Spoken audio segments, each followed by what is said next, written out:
Ethan Cole stepped through the employee entrance, his breath catching at the stale scent of industrial cleaner and cheap coffee. The polished floors reflected the fluorescent lights overhead, but no one paid attention to the new janitor shuffling into the building. Perfect. That was exactly what he wanted. His reflection in a nearby glass panel showed a man no one would suspect: gray coveralls, scuffed boots, a slightly hunched posture. A name tag read Eli. Gone was the sharp suit, the commanding presence. Today, he was invisible. A deep voice interrupted his thoughts. "You must be the new guy." Ethan turned to find Henry Thompson, a wiry man in his late 50s with kind but tired eyes. His uniform was faded, his hands calloused from years of labor. Henry didn't smile much, but there was warmth in the way he offered a mop. "Long day ahead," Henry said, adjusting his cap. "This place doesn't clean itself." Ethan nodded, gripping the mop handle. The irony wasn't lost on him. He owned this entire company, yet here he was, ready to scrub floors. For the next few hours, he followed Henry through the building, noting everything. Employees walked past without acknowledging them, conversations quieting as if janitors were part of the background. No one made eye contact. Ethan clenched his jaw but forced himself to stay silent. Henry worked with an efficiency that only years of experience could bring. But it wasn't just about cleaning. He noticed everything. When an intern dropped her files in the hallway, Henry knelt without hesitation, stacking the pages neatly before handing them back. She barely muttered a thank you before hurrying away. In the break room, Ethan caught sight of a security camera in the corner. He knew every angle in this building, knew exactly what was being recorded. But something in Henry's movements piqued his curiosity. Later that evening, after most employees had left, Ethan slipped into the security office. The feed from the past few weeks played before him, and what he saw made his breath hitch. Henry, long after hours, fixing things that weren't his responsibility. A broken office chair, repaired and placed back. A forgotten wallet, quietly slipped onto its owner's desk. A vending machine jam, unclogged without a word. He wasn't just doing his job. He was making the company better in ways no one noticed. Ethan leaned back, exhaling slowly. This man had been working for his company for years, yet he was invisible to those who benefited from his efforts. And then, something else, something Ethan hadn't expected. A manager, Ryan, berating Henry in the hallway. The words were sharp, cutting. Henry didn't argue, didn't defend himself. He simply took it, shoulders squared, jaw tight. Ethan's hands curled into fists. Tomorrow, he would test Henry. He needed to see just how deep this man's integrity ran. And if Ryan was the man he now suspected him to be, consequences were coming. The next morning, Ethan arrived early, slipping into his janitor disguise with practiced ease. His mind replayed the security footage from the night before, Henry's quiet sacrifices, Ryan's venomous words. He needed proof, undeniable proof, before he made his next move. At precisely 8:15 a.m., Ethan set his test in motion. He placed an expensive watch, a limited edition Rolex, on the edge of a break room table, just within sight but seemingly forgotten. Then, he grabbed a mop and waited. Minutes passed. Employees came and went, some glancing at the watch, none daring to touch it. Then Henry entered. He moved with his usual efficiency, wiping down tables, emptying the trash, refilling the coffee station. The watch gleamed under the fluorescent lights, an unspoken temptation.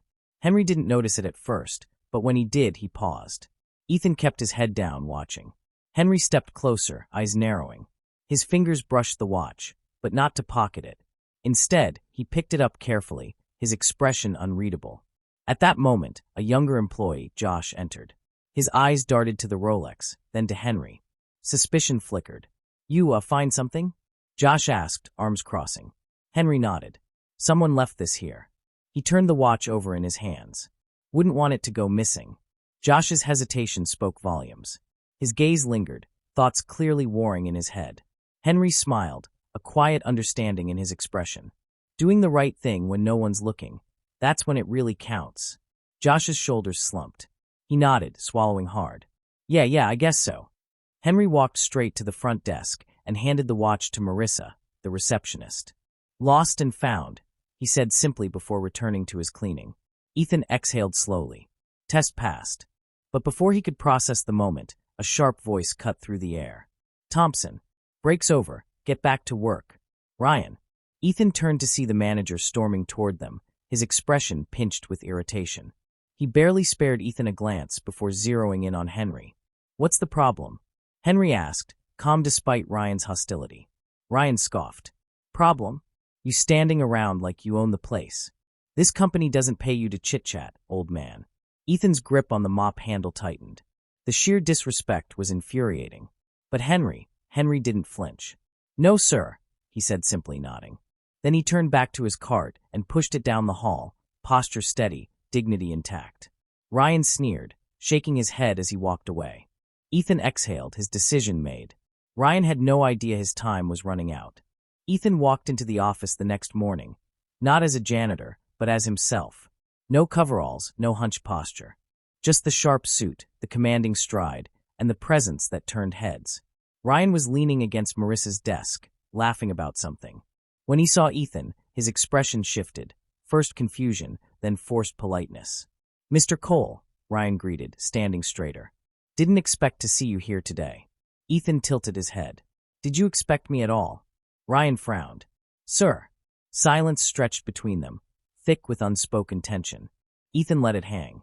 He wanted Ryan to feel every second of uncertainty, every inch of discomfort. Then, in a single motion, Ethan placed a tablet on the desk and pressed play. The footage rolled. Henry, staying late to fix the office chair. Henry, picking up lost belongings without seeking credit. Henry, mopping the floors with quiet dignity while Ryan berated him. Ryan paled. His throat bobbed. Ethan's voice was even, but razor-sharp. "Tell me, Ryan, is this how you lead?" Ryan opened his mouth, then closed it. His hands clenched at his sides. "Sir, Ethan raised a hand. "You've worked here for years, yet you treated the most honorable man in this building like he was beneath you." His gaze flicked to Henry, who had just stepped into the lobby, utterly unaware of what was unfolding. The older janitor blinked at the sudden attention, his cap in his hands. "Is something wrong?" Ethan turned to face him fully. "Not at all, Henry. In fact, I owe you an apology." Henry frowned. "For what?"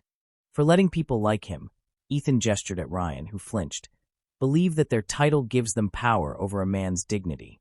A long silence. Then, in front of the entire office, Ethan said the words that changed everything. "I reviewed your employment records. 35 years with this company. No promotions, no raises in the last decade. And yet, you've done more for this company than most of my executives." Henry shifted on his feet, uncomfortable with the spotlight. "I was just doing my job." Ethan smiled, but there was steel in his voice. "No, Henry, you were doing far more. And it's time that's recognized." He turned back to Ryan, eyes cold. "Pack your things. You're done here." Ryan's face drained of color. "Sir, please, Ethan didn't give him the dignity of a second glance. "Security will escort you out." As Ryan stumbled backward, Henry stood frozen, shock rippling across his face. Ethan clapped a hand on his shoulder. "You're not a janitor anymore, Henry. You're the new facilities manager." For the first time, Henry had no words. But in his eyes, gratitude, pride, and the overwhelming weight of years finally lifted. The office buzzed with stunned silence as Ryan, still pale and shaken, was escorted out by security. Some employees whispered among themselves, others avoided eye contact altogether. No one stood up for him, because deep down, they all knew. Henry still hadn't moved. His rough hands gripped his cap tightly, his breath uneven. "Sir, I don't know what to say." Ethan smiled, his voice steady. "Say yes." Henry swallowed. "I'm just a janitor." Ethan shook his head. "No, Henry. You're the backbone of this place. You've kept it running while others took the credit. It's time that changed." A long pause. Then, Henry's eyes darkened with something unreadable. "What if I'm not good enough?" Ethan leaned in slightly. "You already are." A slow realization dawned on Henry's face, his weathered features softening. For the first time in years, someone saw him, not as a worker, but as a man of value. From across the room, Josh, the young employee from the break room, stepped forward, clearing his throat. "Mr. Cole." Ethan turned. "Yes." Josh glanced at Henry, then back at Ethan. His voice was quiet but firm. I want to thank you." His hands fidgeted at his sides. "For noticing what the rest of us ignored." A ripple of agreement spread through the room.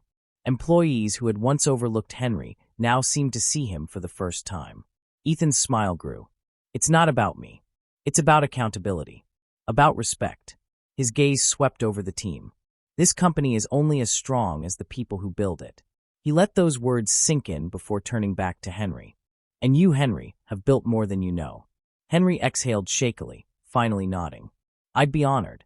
A quiet cheer broke through the tension. A few employees clapped, hesitant at first, then more enthusiastically. Henry stood taller, his shoulders squaring in a way they hadn't in years.